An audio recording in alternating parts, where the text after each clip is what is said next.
This episode of Undercommon Taste is sponsored by... Of Mice and Men and Monsters is a podcast which combines the art and beauty of classic literature with the fun of Dungeons & Dragons roleplay. These episodes are led by me, Kate, Dungeon Master meets high school English teacher. We take on quests in these fascinating worlds, meeting and adventuring with the greatest literary characters of all time. It's a much more exciting way to experience literature than writing an essay. Essays don't have swords which burst into flame. A new episode of Mice and Men and Monsters is released every other Wednesday, wherever you listen to podcasts. Are you looking for a D&D podcast with a dark side? Something more like Game of Thrones and less like Monty Python? Tale of the Manticore is part dark fantasy audio drama, part solo D&D RPG. There's no plot armor here. The dice make all the important decisions. Join me as I resurrect the excitement, wonder, and emotion of old school D&D. Made for a mature audience, Tale of the Manticore is both a fiction and a game. It's the story where chaos rolls. Hello and welcome to Undercommon Taste. This is a podcast where we create and discuss homebrew content for tabletop RPGs. Our best discoveries come from chaos. From going to the silly places that seem stupid and foolish. I'm Ian Woodworth, and up above me here is James Daly. And welcome to not actually the live stream, because we had to re-record this intro. Turned out that my OBS settings had defaulted back to the default inputs, and so it wasn't picking up my audio right, and it definitely wasn't picking up James's audio right. So the first 19 minutes of the live stream were us being barely loud enough to be understood, and then me trying to figure out what in the world was going on. If you want a mental image of what happened, think of the first time you made cookies with your mom in the kitchen, or family member if your mom wasn't there. That giant mess and how chaotic that was. Now remove any guiding presence of an adult or parental figure there. That's pretty much what we were doing yesterday on Twitch. It was... We got it at the end. We got it there at the end, and it was definitely a fun thing, but that beginning was rough. And shout out to Rob from Worldbuild With Us, who is helping us troubleshoot on the other end. Yeah. So the lesson we learned was whenever you're doing your test stream before your first actual live stream, have someone in the other room listening to it to make sure you're coming through. Because we could hear each other fine. Yeah, because it was coming through our Discord. So before we get going too terribly much, gonna throw out our socials. If you want to contact us with ideas for a future episode or comments on a past episode, send us an email, undercommontaste@gmail.com, or send us a direct message through our Twitter account @UCTHomebrew. I'm still doing our Shakespeare and Insult Page-A-Day calendar-inspired roleplay prompts 6 days a week. 6 because the weekend is all on one page. So I only have 6 pages a week. All those prompts are also cross-posted to our Instagram and Facebook accounts @Undercommon Taste. We're also on Patreon, patreon.com/Undercommon Taste. That's where all of our write-ups go, both our free and our patron-exclusive write-ups. Our most recent patron-exclusive write-up was for the Asura, which is a chaotic good creature, kind of the chaotic good equivalent of the Angels in 2nd and 3rd edition. They haven't really come up through to 5th edition, so we decided to go ahead and bring them into 5th edition, give them a stat block, and also give you a player option of the Asuran Aasimar sub-race. So the variants to the Aasimar class for an Aasimar that would be coming from an Asura as opposed to a Diva or an Angel. We're also on Discord. You can find the link to our Discord in the show notes. So come on over and give us a shout. Yeah, we'd love to hear from you guys. Again, this has been very much a learning process for us. We plan to do a little bit more with our Twitch streams in the future, probably spread that into YouTube. We'll talk about some of the things we're planning for the future. This is kind of a state of the podcast type podcast, which is good to have every now and again. Yeah. One of the things we want to do is when we actually have our interview guests on, we are going to try to do this also in a visual medium as well. It does help increase visibility. Strangely enough, people do like that visual medium, aside from just solely an audio medium. So we want that on so you can kind of see stuff. We might actually do some play testing with some modules we're hoping to make up in the future. I'm going to use the Blizzard term soon-ish. Yeah. But yeah, we do have stuff planned that we want to bring up. And so this is us trying to grow and further perfect what we're doing. And we do address all that in the stream that's coming up right after this. Yes. So the one thing that I did want to touch on that I forgot to mention during the stream is that we are taking the last 2 weeks of December off. So there will be no episode on the 22nd or the 29th. Our episode for December 8th is going to be Andrew and Thomas from Lords of Gallipay Games. Gallipay, not Gallipi. I made that mistake in the recording. Talking about their game Trail of Heroes. On December 15th, we're going to do sort of a holiday special. We're still figuring out the details of that. We're probably going to be talking about different Christmas characters from popular culture. Talking about how to bring them into your game if you want to do a Christmas or holiday themed one shot game at your game table. Not necessarily Christmas. We can definitely look at some other cultures as well. Though I grew up Christian, so so Christmas is what I know. I mean, we're immersed here in good old Middle America, Oh yeah, we're smacking the Bible Belt. We're smacking the middle of the Bible Belt. We are the buckle of the Bible Belt. So that said, I do know if we do this, Krampus will be making a visit. Yeah. There will be some Germanic lore. There'll probably be some Mediterranean lore. That's just cultural influences for Ian and I both. I'm sure I can dredge up some other stuff. If you want to if you want to hop on our Twitter, throw in some ideas, we'd be happy to take those and see what we can work with as well. Yeah, I'm going to be putting up a poll a little bit later this week so that we have some listener feedback on what you want to hear in that episode. And then otherwise you're getting sugar cookies and Americana. Absolutely. And then the 22nd and the 29th we're taking off, and we're going to come back January 5th, 2022 with part 1 of our Carcerai episodes, and that'll be a 2-parter like the rest of them in this current batch, and then that'll finish out our Chaos side, and then we're going to throw up another poll to see what order you want us to take the Law side for. See here, let me see if I can get it right this time. Arcadia, Bitopia, Gehenna, and Acheron. Woohoo, you got them. Uh-huh. These will be the last of our 4 outer planes that we'll be doing.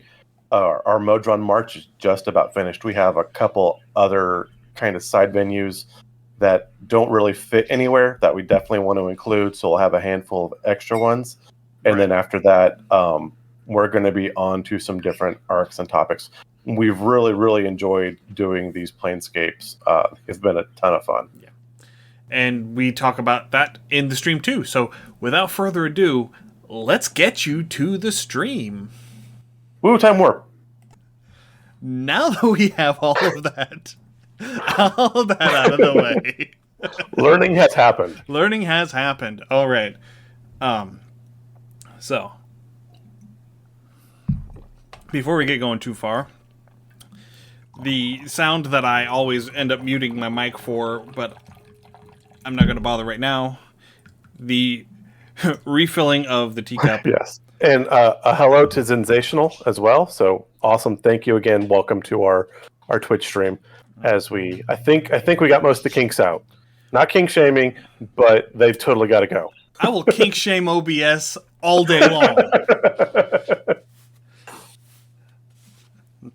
Yes, that is Ree. That is our friend Ree. Awesome. I have not seen you on that tag before, so awesome welcome and hello. Yes. So we will totally kink shame things because Ree knows us. So yay. So for anyone who has been listening for a while and remembers when I mentioned, like, in episode 5, talking about my player that made her sorcerer, her half-orc sorcerer, and I ended up killing them in the first round of combat, Ree, who just joined chat, that was the player. Right. So yes, I still feel a little bit bad about that. I'm a little sad I missed that thing. We've played several games together. Ree is actually a very fun player to play with. So, yeah, and going through all that. Ree is the reason I know anything about Vampire the Masquerade. Yeah, anything at all. Ree is definitely our go-to on VTM. Absolutely. I had a little bit of experience with White Wolf games, particularly with the Vampire Masquerade game that came out for PC, I want to say around 2000 or so. And then I had heard a little bit about a tabletop before that, but most of that definitely from Sensational or Rhea, as she wants to be called. All right, so we actually have a question in chat. Rob has asked us, what is our favorite Fae and why? Oh. Do you want to start off on that one? I'm trying to think. As far as D&D lore itself goes, I have a hard time because, again, there's a lot of Fae in the Feywild, and a lot of my Fae lore comes from not D&D. As it were, I'd probably go with some of the lycanthropes, just because, by and large, I like lycanthropes as a monster and as a player. So, as we talked about the Feywilds, you do have the Forgotten Wood that kind of lays between summer and winter as well. So there's a bit of a nocturne element there. There's a bit of balance. It says it doesn't have to be shackled to D&D. Okay, it doesn't have to be shackled in D&D. Trying to go through and think.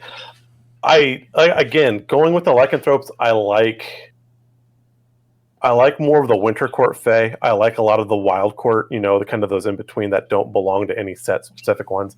I can't come up with a name right off the top of my head. If anything, I love the Satyr Pan from Pan's Labyrinth. Absolutely love that one. If you want some good, like, non-typical American Fae lore, Pan's Labyrinth by Guillermo del Toro. Yeah, I'm totally going to blank on his name now. I'm totally going to butcher it. But I love that film. Absolutely love it. Tons of Fae lore. But the Satyr from there, absolutely love him. I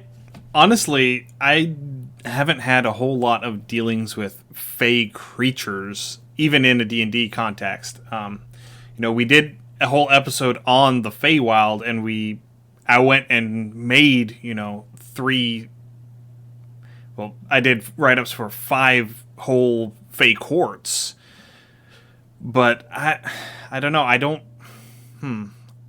That's going to be a tricky one for me to... Picking a favorite is hard, and you don't have a lot of individual Fae that come out with a name. They're just kind of like a nameless... I like Fae Goblins. Yeah. I really like Fae Goblins. I don't really care much for the traditional D&D goblin, just these little angry green violent things that are, these little hordling creatures that are subservient to hobgoblins. I am thoroughly unimpressed with the whole Goblinoid set as it is established in D&D lore, but I really like the goblins that are featured in various fairy tales. I really like the goblins as depicted in the Dresden Files, in Jim Butcher's Dresden Files. Because the Earl King is my favorite character in the Dresden Files, bar none. Yes. Also, I want to give a quick shout out. Santa Claus Gift, welcome to our stream. Feel free to join us in chat. I will say, as far as named fairies from the Dresden Files, my wife is a huge fan, of course, of the Major General of the Zalord, even to the fact that she named her parrotlet Major General Toot Toot. You will hear in the podcast and probably in the background, they're actually fairly quiet right now. We do have a fair number of avian friends that hang out with us. So that are my bane whenever it comes to editing, because yes, about a third of my editing time is silencing the birds and the dogs in the background. absolutely. Now, when you first asked the question on our Twitter stream, I saw one question that was amazing, and it popped up, and apparently it wasn't attached exactly to our question thread. But I have to ask you this because this is a great question. Okay. Where would be the worst place to find a mimic? The worst place to find a mimic would be in the shower. I think that, like, your shower loofah. I think your shower loofah would be the absolute worst mimic. Maybe a toothbrush. Because you shower naked. Yeah. You intentionally don't bring, things into the shower with you. Because, I mean, even in a D&D setting, if you were in a setting where they had showers, you wouldn't be carrying your armor and your weapons into the shower with you, because those are the things that you don't want to get wet. So, perfectly reasonable. And that whole shower loofah thing, you grab it, and it can, you're not going to notice that it's stuck to your hand whenever you pick it up, because it's supposed to be in your hand, right? And then you put your soap on it, and then you go and start to lather, and it's stuck. And so now, not only is it stuck to you and, going to start eating you, but it's also adhered to your hand.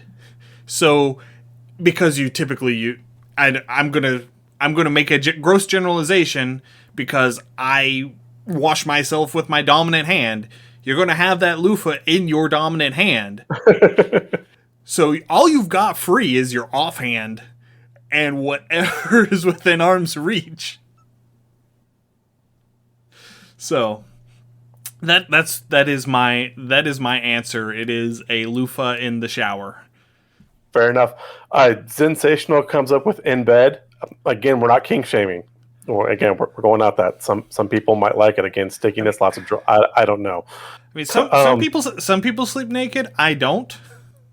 Rob with Worldbuild With Us says an outhouse mimic. Again, that could be things. Yeah, see, Sensational says a surgery room would be pretty horrible. I was thinking like a mimic in a first aid kit, or the obvious that happens all the time is the health potion mimic would both be, because you're already kind of hurt and right, needing help, and then insult to injury. Kind of the easy answer, but still a real bad. Various. How do I want to phrase this politely? Feminine hygiene products would be a terrible place for a mimic. Yeah. We're going to step away from mimics now. On that note, yeah, let's step away now. Yeah, and going back to Rob real quick.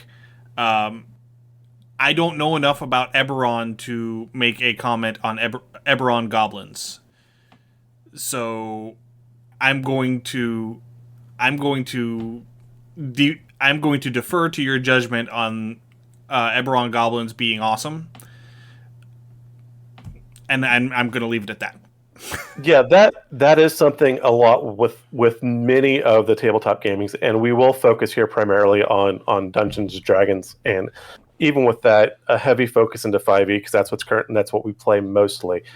But even within D&D, much less any, you get a smattering. Goblins aren't just D&D lore; they're not just German lore or European lore. They're everywhere, and everyone has a slightly different version of the same thing. It's kind of like chocolate chip cookies or spaghetti, The generalities are the same, but everyone puts a little bit of different spices or flavoring, and no one ever makes them quite as good as Mom makes it.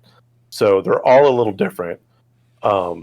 as Ian says, I prefer the goblins from lore versus the straight D&D lore.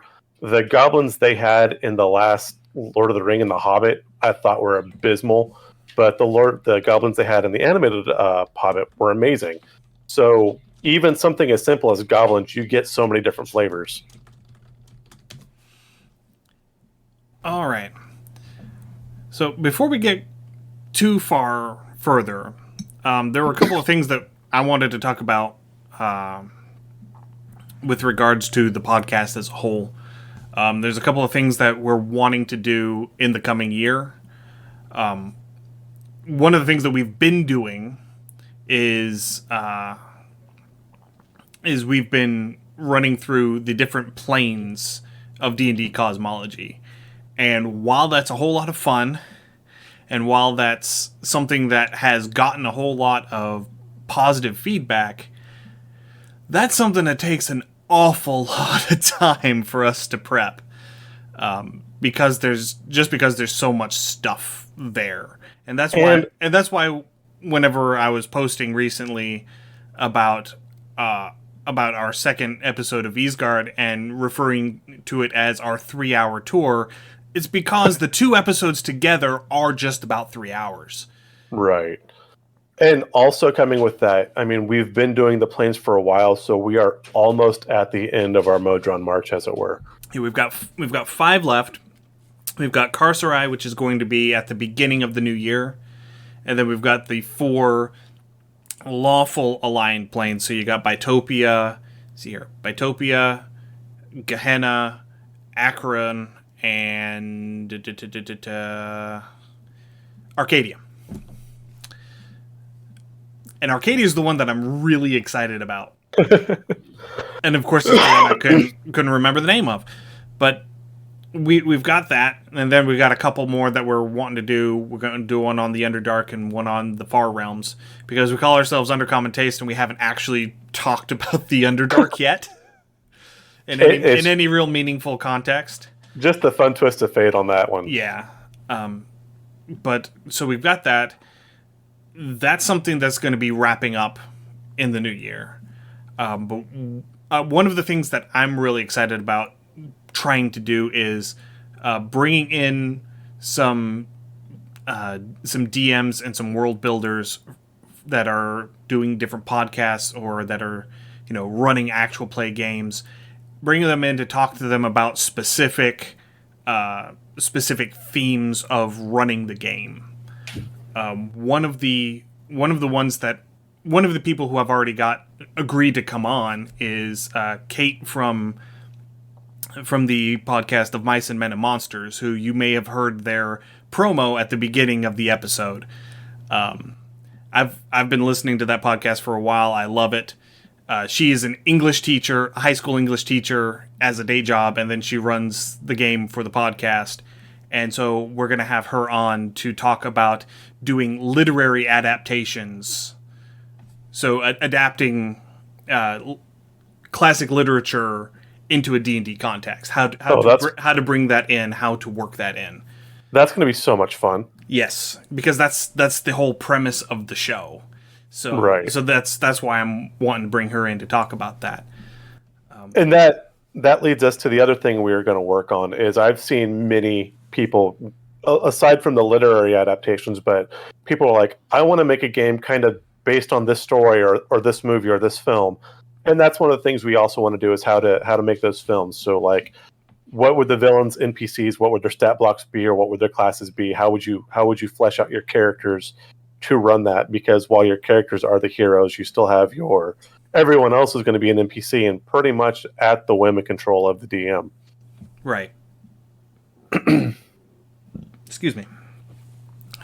So, James, you had something that you were wanting to talk about as well. Yeah, so there was that, by and large, that was the big thing. The other thing, I'm blanking. I know one of the projects that Ian and I are going to be working on in the future is actually we might have something writable up that we're going to be working on an actual play model for groups and things. I am missing my prompt. We've discussed so many things, and just the chaos thing, my mind's kind of gone blank. for now. So to prompt you as to what we were talking about before we started, your talk about how to put things together for homebrews. Yeah, so again, as we're going to do so for, I was mentioning that, so with the homebrews for as movies, films, different characters, how to assemble those, how to get those to run properly. Themes for, again, as we have other people talking, themes for running the table as well. Yeah. So those are some of the things that you have to look forward to in the coming year.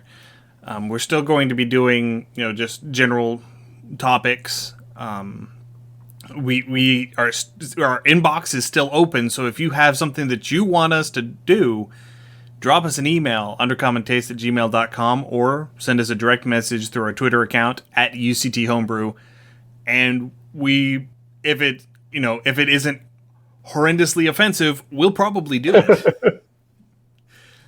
Yeah, I mean, it's all about experience, and that is one of the great things with having an audience and reaching out, is even just questions asked can be something that Ian and I, or our circle of friends, wouldn't have considered. So it makes us stop and kind of reevaluate things and kind of regauge things, which is, for me, it's always good fun. I love brainstorming. I enjoy world building.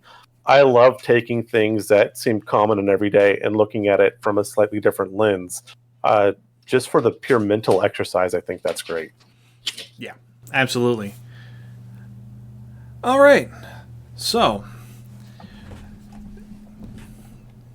where are we going now? Chaos Voodoo. Chaos Voodoo. As you can tell, we scripted all of this. Absolutely. This is so, again, unfortunately, leading up to this, we had it kind of planned. Life has gone absolutely crazy. It's been the holidays. I'm mid-move, so that's a weird thing.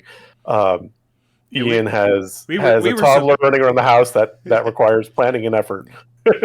You were supposed to be in your new recording room by now. Yeah, again, so you get the old house. Hopefully next time we record, the background will be a little different. We're keeping our fingers crossed. Yeah. All right. Of the new D&D books, which one are you most excited to see?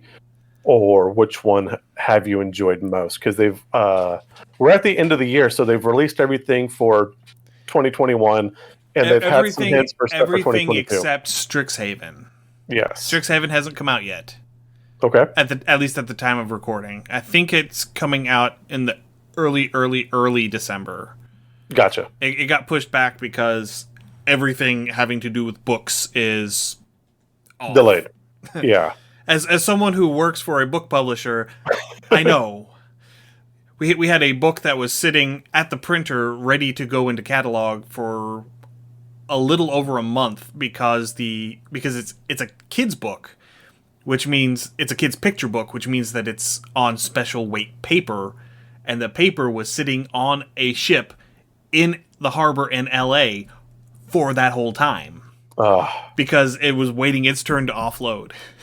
So but were all the pictures there? Because we don't have the same issue we had in Elf. Well.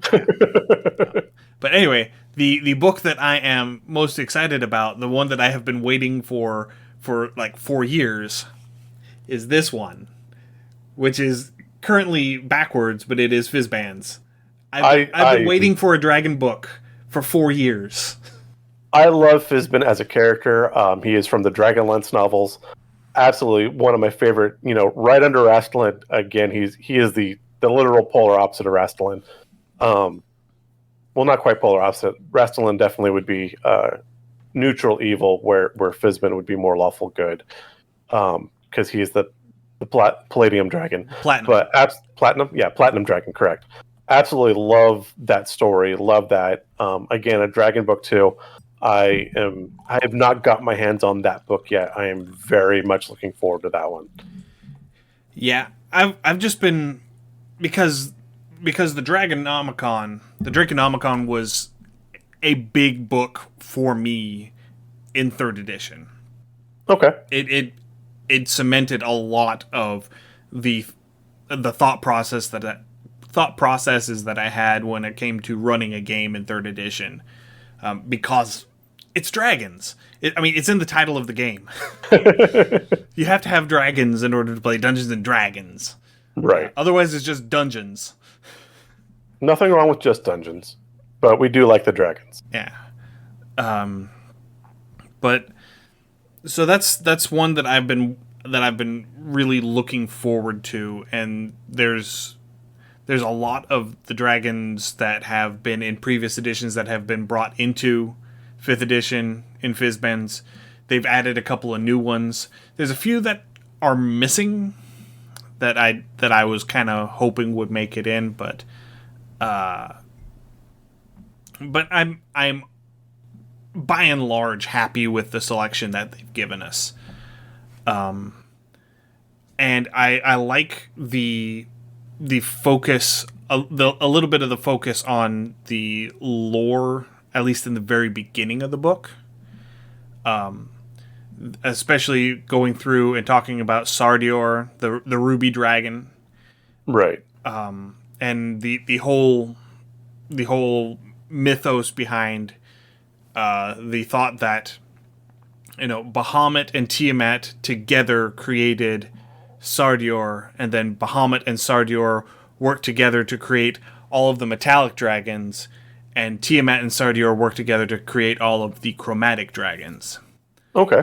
And then whenever the first world, as it was sundered and created the multiverse, as is depicted in D&D today, Sardior's body was shattered, and one of the thoughts is that the gem dragons were born from the shards of Sardior's body. As it was cast across the multiverse at the sundering of the first world. Right, and I can totally follow that lore, and I love getting to dive into those bits of lore. I love that they include those with these books. Yeah. That was one of the harder things I had to learn as I've learned how to read the D&D books. Is generally, I just want to see the stats. You start reading the stat blocks, and you're like, okay, I'm done.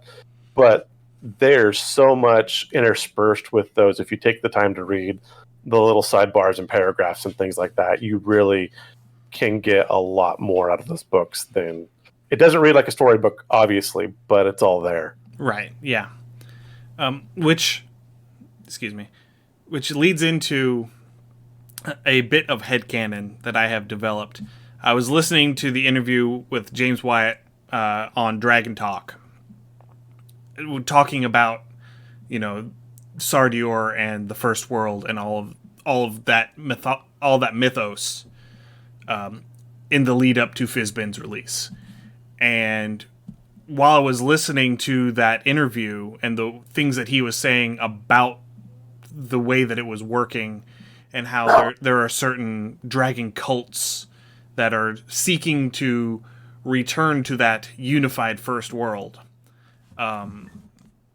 it got me thinking about all of the lore that we have researched and that we have brought into the podcast over the course of our trek through the plains, and it has created this big headcanon that I've got going on. So, stepping back, this is pulling stuff from 2nd edition, 3rd edition, and now 5th edition.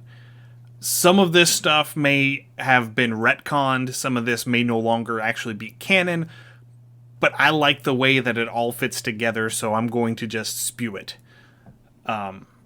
So as we explained early on, whenever we were talking about when we were going through the 9 Hells of Baator, and we were talking about Asmodeus. Asmodeus was originally a Coatl god, the binary partner with Jazirian, who is still in Mount Celestia. And Jazirian and Asmodeus had a disagreement with the thought of how the multiverse should progress. They quarreled. Jazirian ended up casting Asmodeus into the pit that became the 9 Hells. And Asmodeus, as you see him, whenever you see any of the depictions of him as as a man walking around in his stately robes and all of that. That is all just a projection. Because Asmodeus proper is this giant Coatl god laying underneath that fortress, miles beneath, where he is slowly trying to knit his body back together, which is a very difficult task because the only sustenance that Asmodeus can take to actually knit his body back together are the souls of true atheists. Not atheists as in they choose not to acknowledge and worship the gods. True atheists in the sense that they don't know the gods exist. And because in D&D cosmology, the gods draw their power from their worshippers, they have gone to great lengths to proselytize across the multiverse to get as many followers as they can, because more followers, more power. Which makes it very difficult to have a sapient race that has no concept of the god's existence. Right. I mean, throughout D&D lore and cosmology, the gods are very, very active, much like they would be with your Greek or Roman or Norse lore generally. Again, the gods are in there elbow deep in everything, mucking it up. Also, welcome to another TV viewer. Glad to see you here joining us. So thank you. We do also with this, if our Nine Hells episode, we do dive into these different levels and talking about where Asmodeus is. And Ian also has some more headcanon things that he brings up with maybe how those layers were formed and things like that as well with our podcast. So that's always, a fun dive. Yeah.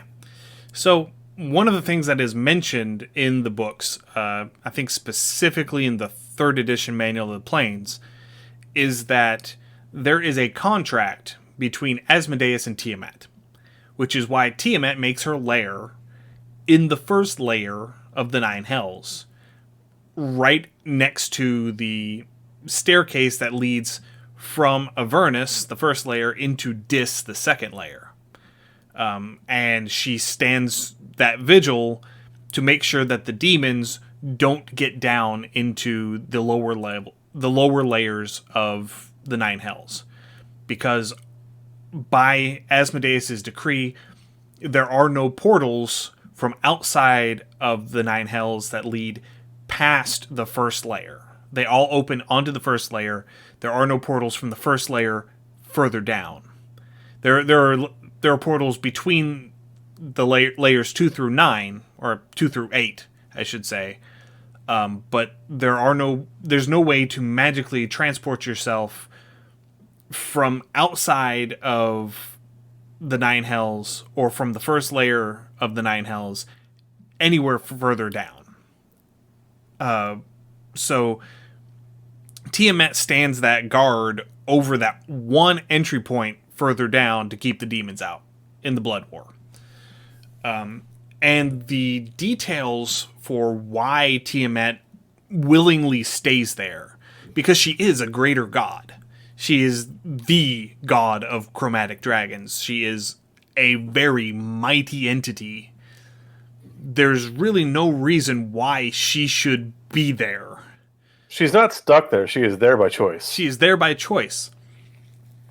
And whenever Fizbins came out, and they're talking about this whole cults that are trying to restore this first world, restore this, this united universe, as opposed to the multiverse and the various planes of the cosmology, return it to a single unified universe where the dragons are the dominant race once again. And also just a quick shout out, hello to Candy Est as you join in. If you have questions, what we're bringing up, Ian's going through some headcanon with D&D. If you've got any questions or ideas, just please jump into chat and feel free. Yeah. So, excuse me. So the thought that started running through my head is, well, obviously Tiamat would want this because she is lawful evil. And in D&D alignment terms, evil is more or less synonymous with selfishness. So she would want a world where she would have her power consolidated. She wouldn't be having to share with all of these other gods, because if they united the multiverse back to where it was before it was sundered, most of the humanoid races would cease to exist, and their gods would cease to exist with them. Right. That is one thing I would love to do an episode with you on, is the different factions that want to, in one form or another, bring back the primordial universe or the primordial worlds. Because I think just going through the different layers and levels, we've touched upon 3 or 4 different factions that want to revert the world back, but each in their own image and for their own reasons. Right. And we also discussed in that Nine Hells episode that Asmodeus wants a very similar thing. Asmodeus is trying to repair his body so that he can gather up his power, which was dispersed throughout the lower planes as a result of his fall. He wants to reconstitute himself so that he can basically hit the reset button on the multiverse and recreate the multiverse in his own image. And then, as it should be. Oh, my image. I'm sorry. And then, by contrast, Bahamut, being the lawful good god that he is, would likely not be okay with this. Very likely, yes.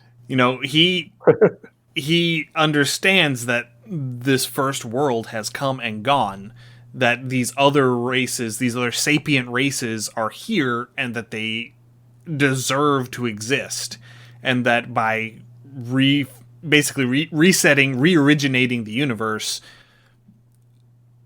billions, if not trillions, of sapient lives will be erased. Right. And so he's probably not okay with that, which is why he actively works to thwart the efforts of the dragon cults of Tiamat and all of that sort of stuff. Right. Now, I do find it interesting that throughout D&D lore, you will find, at the very least, the devils and the dragons via Tiamat and everything else tend to work together, but you don't really see that with the Aesir and the metallic dragons as much, if at all, really. There may be some snippets of lore I've missed, but as far as the good aligned creatures go, they're not as homogenous, you'd say. They're not kind of all on the same page, where you see more of that coordination and cohesion, definitely not with necessarily the chaotic creatures, but definitely with the evil creatures. I wouldn't go so far as to say that with the dragons and the devils, because that is something that you have that is an agreement between Asmodeus and Tiamat. That is not an agreement between devils and dragons. Well, I mean, you've got the 2 head honchos for both pages sitting there. Yeah, those under them are going to follow. Yeah, but if that were the case, then the blood war would have already been won, because you would have rigid obedience with all of the devils exactly adhering to the will of Asmodeus. Fair enough. But they don't. They have infighting. They have factional disputes. They're constant. Yes. They're constantly, looking for ways to backstab one another without violating their obligations. Okay, I will grant you that as a caveat. Yes. Yeah. So it is not as great of a deal as you think it is. Okay. And because chromatic dragons themselves do not cooperate except in very exceptional circumstances. Correct. They are very individualist. They are very selfish. And that is, again, going off of their evil alignment.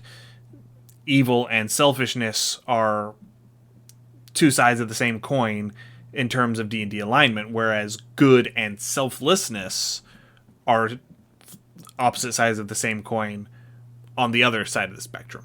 I can totally get behind that, yeah. But anyway, so my headcanon is that the contract between Tiamat and Asmodeus is that Tiamat provides the security necessary for Asmodeus to work his workings to try and re-originate the universe. That she is in on the big deal. Yeah, I could totally see that. Again, the question is if she's on the big deal and they do that reworking, as you brought up, how would Bahamut work with that? And then, too, because would we revert back to just the original two dragons being the center of everything and maybe a creation of a third multiverse at that point? Here's where it gets fun. Okay. So, Asmodeus has this artifact that he carries around that he uses as an object of great power called the that is completely OP'd. called the Ruby Rod. No relation to the fifth element, James. But we're green. Yeah. So, but my headcanon is that the Ruby Rod is a fragment of Sardior. That makes absolute sense. And I mean, there's nothing I could think that would detract from that. That makes so very much sense that I'm surprised that's not official lore. And because of that, because Sardior was of a power level with Bahamut and Tiamat. So we are talking greater god level here. So a fragment of a greater god would have enough power to do all of the crazy things that the Ruby Rod artifact does. Yeah, again, that makes a ton of sense. That also leads, as we talked about earlier, some of the gym dragons, which was brought up in Fizbin's. I would kind of almost want to see if some of those fragments might be part of the diamond that leads up to the Ice Queen as well, and some of the other four, like the Frost Maiden lore. I could see that as well, that these rods aren't necessarily all, they may have changed over time, but with that Ruby Rod being part of the Ruby Dragon, yeah, that fits amazingly well. And so what he is doing is he has given up on trying to actually repair his body because the souls are so few and far between that he is effectively at a standstill on that front.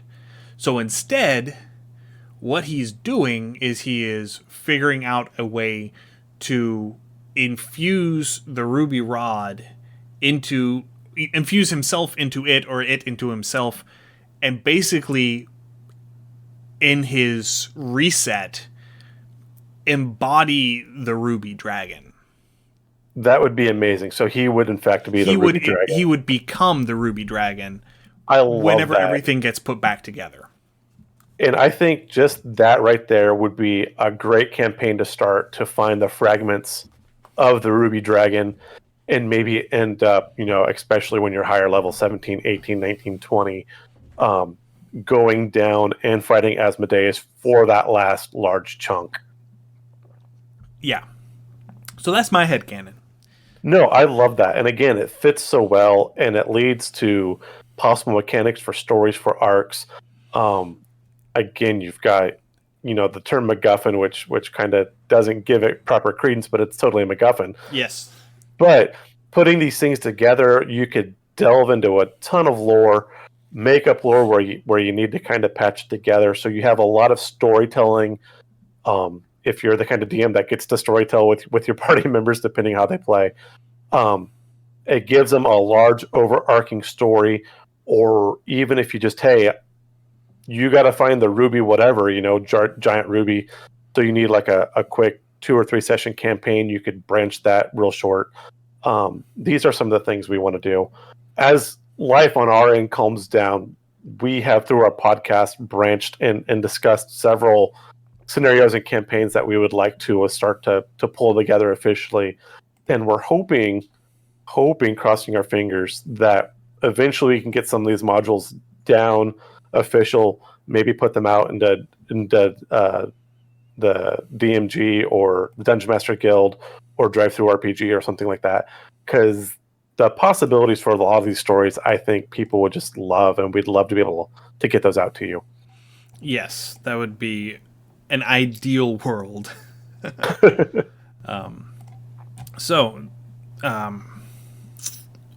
I am looking for something that I should have pulled up before we got started. That's just how it goes. That is just how it goes. So, James, stall. Yeah, so, things we like, again, talking about those lores.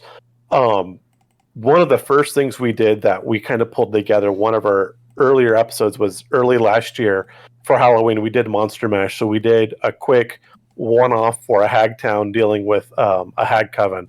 That was a lot of fun. Some things we've talked about, we definitely want to get some Feywild campaigns up. D&D, they have finally put out some decent Fae-themed books, but even still, the Feywild kind of gets left behind, unfortunately. And there can be a ton of stories for the Fae, even branching just purely Feywild if you kind of want to do urban fantasies. Again, Ian and I are both huge fans of Jim Butcher, so a lot of his work kind of influences our ideas and imagination. Especially in terms of the Fae. Yeah. Things with deep lore. Going through some of the lore I had learned just within this past year is, and this goes back, but stuff I'd missed, is the ongoing war between the dragons and giants. That could be a wonderful, wonderful arc you could go, either going with a Goliath party or just humans interacting between the two. Planescape adventures just everywhere as we've gone through these different realms. Doing an old, I think it was it second edition or third edition, where they actually put out a Modron March module. That was in third edition. 3.5. That's something that definitely needs to come back, just because the Modron March is so much fun, particularly if you just want to see everything around you. Like, these Modrons are these like little robotic creatures that march, and they all just get slaughtered, and they keep marching on no matter what, because their mission is to go through and survey all of the planes. And at the end, a large number of them, or at least a good handful of them, make it all the way through. But if you are trying to like follow this thing, the amount of chaos that these things would, like, horrible creatures these creatures would come up against, and the Modrons are just like meh, and just walking into the whirling blades and not caring. So I mean, just so much fun you could have with these things. It's just carnage everywhere. Yes. Yeah, the module was specifically around the Rogue March, because that was when Orcus moved into Mechanus, killed the Primus of the Modrons, sat down in the pool, and basically took control of the Modrons and sent them out into the multiverse looking for the Wand of Orcus. Yeah, and just done mucked everything up. And now you got Mogrodrons kicking around doing their own thing. Mogrodrons, huh? Mogrodrons, exactly, because they're no longer, lawful good. They are now chaotic. They were never lawful good. They were lawful neutral. Lawful neutral, that's correct, yes. Yeah. Anyway, also, a welcome to, I'm going to butcher this name, but Snob Tarot. So Noba Tarot. Anyway, I'm sorry for butchering your name, but welcome. If you've got any input or questions, please go ahead and throw them up in chat. Again, we're going and just talking about some of the stuff we love and we'd love to see with D&D 5e, later versions, tabletop gamings in general. All right, so let's go ahead and start wrapping things up. We've been on for an hour. So, what do you say, James, that we do ourselves a monster mashup here, live in front of the cameras? Will it be a graveyard smash? It could be. All right, let me get my dice roller up. All right. So, do we want to roll a d20 and see who gets to do the first roll? I'll let you do the first one because I gotta, like I said, I gotta get my dice roller fine up. Then. Or actually, you know what would be fun? If we've got people with us, maybe someone in chat would want to throw a d20 up. Well, what's that gonna do? Well, yeah, I guess they would get first. Okay, let's go ahead and roll the 220 because I got my thing up. So my first... Oh, I rolled a natural 1. Good job. I got an 11, so I get the first roll anyway. It's been exactly that kind of day. It's been a natural 1 kind of day. All right, so first off, a d4 for locomotion. We got a 3, which is it burrows. We got another burrowing creature going on here. Okay. We get a lot of burrowing creatures. We get a lot of swimming creatures, so I'm good to see we got something terrestrial now.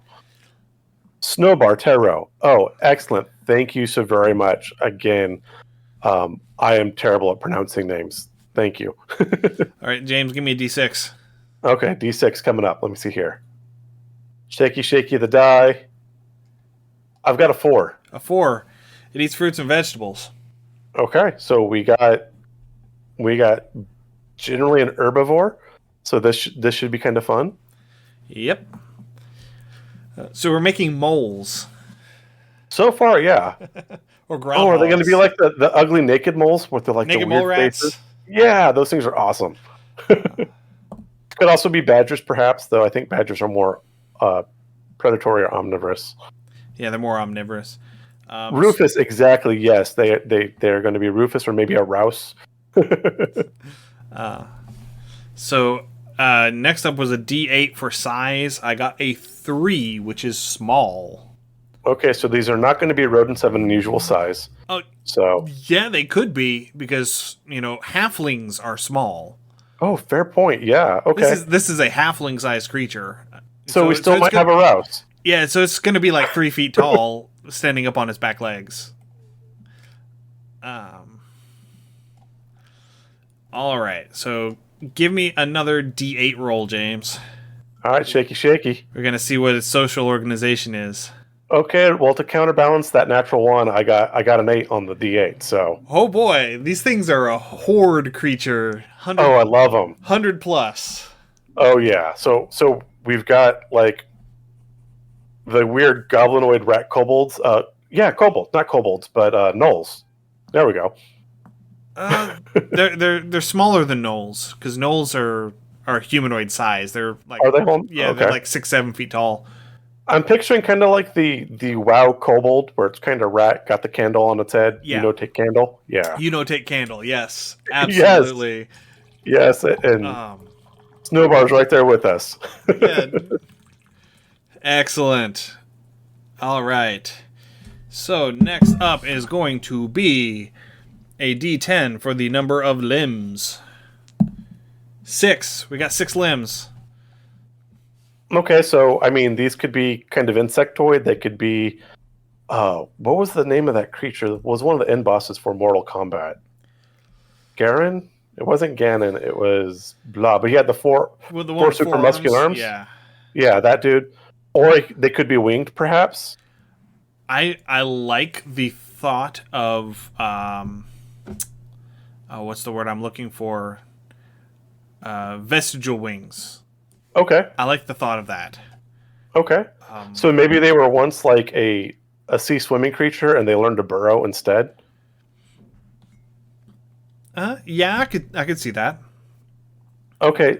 Snowbar's it's making me think of an herbivore version of tree cats from the Honorverse books. I'm not familiar with Honorverse. I'm not either, but like a tree cat would be kind of cool. I could see that, where they'd need some wings for like some gliding or something like that. Yeah, or kind of like plugging our write-ups, kind of like the Ratatosk, which are flying squirrel people. Yes. Oh, what if they lived like in a canyon, so they burrow, and if they burrowed out of like a canyon wall, they can glide into the next canyon wall and start burrowing through. I like it. I like it. Yes. So they're kind of like a deserty type creature, maybe so far? Which explains why they burrow, to get out of the heat of the sun. Yeah. Okay. And you know, they have to go down to find, you know, water. They're feeding off of the roots of these plants that go very deep to reach the water Okay. table. Yeah. So they've got like a siege. Like we're going to reference some Dune here. Yeah. Okay. No, I like that. Yeah. No, I'm liking. I love how these just kind of form by imagination. They start to kind of coalesce. Yeah, I like where this is going. So James, give me a D12 roll for method of All right. defense. All right. Let's get something good. Ready? Ready. So we got a 3. A 3. It's got a venomous bite. I'm okay with this. Yeah. Maybe some of the plants it eats are toxic, and so like natural. Excuse me. It's like one of the sea slugs where they pick up the venom and toxins from the things they eat. Right. So that, or it could just be straight poison glands either way. Mm-hmm. Yeah, and I mean, again, given our location, we're in the desert. There are lots of venomous things in the desert. Yeah, we got poison moles. Yes. Snowball also brings up that the cliffside burrowing would also help avoid the sun. So yeah, again, that all ties in. So we've definitely got. Is it Utah where you've got the great arch type things? Obviously, the Painted Desert in Arizona. Yeah, that's I think that's Zion National Park out there in Utah. Yeah. I got that whole Wile E. Coyote feel going right now. Yeah. All right. So next up is going to be a D20 roll for quirks. We got another 11. Quadruple its size. So it's no longer. So it's no longer small. It is now large. All right. Sure. Why not? Let's go with it. So now we've got a variation of a land shark, perhaps. Okay. Yeah. A bullet variant. Yeah. Oh, bullets that can fly. Oh my. Or at least glide. Or at least glide. Yeah. Yeah, but it's still again, it's still an herbivore. So yeah, that brings up a great point. I'm trying to think. Again, these could be various life stages as well. We've done that with a couple of our monster mashups, but I'm seeing this as being a bit more mammalian. Okay. So the life stages is a little bit less feasible. I mean, if it were more reptilian or insectoid, insectoid or amphibious, okay, then it would make a little more sense. But a burrowing giraffe. That is hilarious because I just see that giant long neck is like a periscope, just kind of boop and like looking around. It's like an inverse of the old wives' tale with the ostriches where they bury their head in the sand. Exactly. No, I love that. I kind of want to make that part of it. That like it pops its head up and kind of checks its surroundings and then kind of goes back and burrows. so it's like an oversized meerkat. Yeah, like right now, I hate to say it, but we've got Bugs Bunny with wings. Bugs Bunny with his winged helmet that actually flies. Yes, with his spear magical helmet. Oh god. All right. Excuse me. Okay, so now is the time where we make it weird. So James, give me a D100 roll. Let's see what nightmare fuel we can concoct with this. I'm seeing an 8. An 8. Can mimic 1d20 sounds, including voices/words. Again, I'm still seeing Bugs Bunny on this one. Yeah. We've created a Bugs Bunny, boys and girls. Oozing pustules. I don't know if that's on our chart or not, but it should be. There are... See here, there's something on the methods of defense that can probably become that. I can always. I can modify something later on. Yeah, that is a great idea, though, Snowbar. That's something I hadn't considered. That would be, great idea. All right. And now, because we like to do 2, because Chaos Woohoo, 37 is capable of surviving in extreme temperatures. I think we've already established that. Yeah. I'm still seeing Bugs Bunny with the abominable snowman and needing to take that left turn at Albuquerque. I really think we rolled D&D Bugs Bunny on this one. All right, so it burrows, it eats fruits and vegetables, so it's constantly gnawing on its giant carrot. Yeah. It's perpetual carrot. It was small in size, but it is now large in size. It congregates in hordes of 100+ individuals, which is absolutely terrifying. How in the world are we going to even sustain that population? Magic. It's D&D. Just call it magic. Okay. Yeah. It has 6 limbs. 2 of them are vestigial wings that it can use to glide, but it can't actually fly with them anymore. So they were winged rabbits. Yeah. Oh my god. The rabbit plagues from Australia where they took over everything? Yes. Yeah, pretty much. That's exactly what's happening here. They're just swarming across the countryside, eating everything that's vegetation. Yep. Snowbar says Warrens. Yeah, absolutely. So now I'm seeing some Watership Down stories. Okay. Yeah. See here, it has a venomous bite. It can mimic sounds, including voices, and it can survive in extreme temperatures. So in this case, it's going to be extreme heat because we have decided to put it in a desert. I'm good with that. So yeah, we did wind up with our rodents of a very unusual size, kind of a plague of bunnies. Yeah, so we have 10-foot tall, giant gliding rabbits that will literally eat you out of house and home. They will come and eat your house. I mean, it's technically vegetation, yeah. So I mean, they won't bother the party members too much, unless they try to poke at them because they do have that venomous bite. Yeah, this would be a very fun thing to throw on the table. I'm not sure exactly when or where I would throw this on the table, but yeah, I would make this. I would probably end up making this on the low end of the CR spectrum, probably in the CR 1/2 to 1 area. You know, okay. on par with a giant spider. Yeah, I could see that. Snowbar had something, burrow into collapse into the party. If you check out some of our D&D podcasts, we actually had something similar that we called what was it? The Grove Digger. Yeah, the Grove Digger that would live in a druid grove, and it would dig trenches around the trees it was eating. That would collapse the trees on party members. That was a really, really fun one to make. And I used it. I used that in a game, and it went smashingly. Excellent. I wish I could have been there for that game. Was that the game with Zen?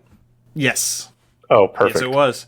She ended up a tree, if I recall correctly, and was the only one not hit whenever it exploded at the end. Oh, well, I mean, you're kind of above ground zero, just above, so I guess it's a safe place. Yeah. So that was that was in our episode with Moth Prophet. Yes. Resistance is futile. So if you want to go back and check that episode out, you should, because the things we talked about in that episode were great. Yeah, that was a lot. That was a really, really fun episode. Again, as we start to kind of wrap this one up, we've been podcasting for a while. Check us out. We're on Twitter. We're going to be using the Twitch a bit more. We're not going to do our every podcast on Twitch, but as we have interviews, we're going to try to have the interviewees here so you can kind of see and maybe get some direct questions with them, which we really hope to bring out. We're going to bring more to you. We might do some actual table stuff eventually in the future. Yeah, I would like in the future, because we are working on some modules. My hope is that once we start getting some modules put together, whenever we go to actually put them up on the DM's Guild or on Drive-Thru RPG, more likely Drive-Thru RPG, that we might get some friends on and live stream us running that module so that you can see what we're put together. Right, kind of do some playtesting and whatnot. Yeah, that would be great. I've been working on my own TTRPG for a while now. It is still a good ways away from actual alpha testing, but eventually I'm hoping to, get something finished and out that we can playtest here. So, working title is Post-Apocalyptia. It was inspired by Fallout, and I decided to try and make it intellectually distinct so that I don't have to worry about cease and desist letters from ZeniMax. That's always a plus. Especially now that there is the official... well, I had the book right here. Yeah, I saw you grab that when you took a trip There it somewhere. is. You were Yes. able to grab that. Yeah, whenever... back at the beginning of October when we went to Indianapolis for my wife's cousin's wedding, that now exists. Now, I do have to say, have they streamlined the rules? Because I remember you were kind of testing that when they had things more or less in beta. Yes. And the rules were clunky. And that's being polite. Yes. The rules are fairly... Compared to that, it is very streamlined. Very nice. I found a live stream where they're running the game, and I can't for the life of me remember where it is. I'll try and find it and put the link in the show notes whenever this comes out on Wednesday. Awesome. But yes, so it started off as a Fallout pen and paper. It started off as a homebrew variant of a homebrew variant of the canceled Fallout pen and paper game. And it just ended up getting morphed to the point where it was no longer Fallout, and I'm okay with that. It is still baseline post-nuclear apocalypse, but it is post-apocalypse without the retro-futurist 50s vibe. Okay. So, working title... Like I said, working title is Post-Apocalyptia, and I'm working on that, trying to modify that. It is a blended D10 D100 system. Basically, if you are attacking someone or they are attacking you, it's a D100, and everything else is a D10. And I'm trying to simplify it because it started off pretty complicated, and I have been dumbing it down as I go, as I realize, I can make this simpler. Right. So that's eventually, hopefully, we'll have something together that we can put out, and we would be able to do playtests here of that. So awesome. Well, Snowbar, thank you for joining us. Rob from Worldbuild With Us, thank you. Zen, thank you so very much. We hope to come back, see you guys on Twitch some more. We will definitely see you again via podcast, again, Undercommon Taste. You'll find our podcast wherever you find your podcast. So again, just your whatever podcast catcher you use, just Undercommon Taste will be there. All right, and the default boilerplate is... So if you have any comments, suggestions, or ideas, please send us an email at undercommontaste@gmail.com or send us a direct message through our Twitter account at UCTHomebrew.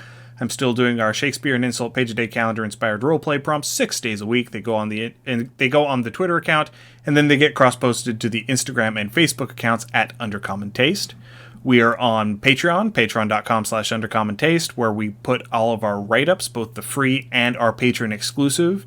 So if you want to help support the show financially, please go over there and consider becoming a patron. We are also on Discord, so we will have a link to the Discord in our show notes, and we have it in our link tree. So if you go to our Twitter account or our Instagram account, and in our bio, we have our link tree. You can click on that and go to the Discord link and join us in Discord. Yeah. As always, please give us a rating and a review. This helps increase our visibility. It lets us know what you want to hear more of. Also lets us, helps us when we're trying to find guests and stuff. We can say, hey, look, we're not two schmucks on the internet, which was our first podcast name. We actually have a going concern here. So it does help us bring you content. We are still two schmucks, on the internet. This is true. we have a little bit more in the line of credentials now, but we're still two schmucks on the internet, and we will always be two schmucks on the internet. All right, so thank you everybody very much for joining us. Thank you to the few of you who came out and joined us in chat. We love you very much. Stay safe, and we'll see you next week. Happy gaming.